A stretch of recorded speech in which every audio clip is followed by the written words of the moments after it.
tu, bali amani ni mfumo wa maisha.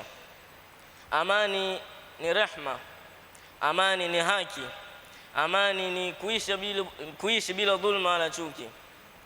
Mtume Muhammad sallallahu alayhi wasallam ni msingi wa amani, kwa sababu maisha yake, tabia yake, mafundisho yake yalijenga msingi wa amani wa kweli kwa wanadamu wote. Kupitia tabia yake alifundisha rehma, kupitia uongozi wake alisimamisha haki, kupitia mafundisho yake alikubali maridhiano badala ya migogoro.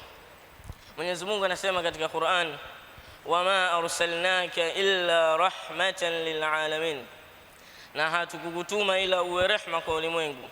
Aya hii inaonyesha wazi kuwa Mtume Muhammad sallallahu alayhi wasallam ametumwa kwetu kama rehma na msingi wa amani, si kwa Islam pekee bali kwa ulimwengu mzima. Sunna Mtume sallallahu alayhi wasallam ni chanzo cha pili cha mwongozo wa Kiislamu baada ya Qur'an. Kupitia sunna tunajifunza kuishi kwa amani na wengine, kudhibiti hasira, kusamehe na kulinda haki.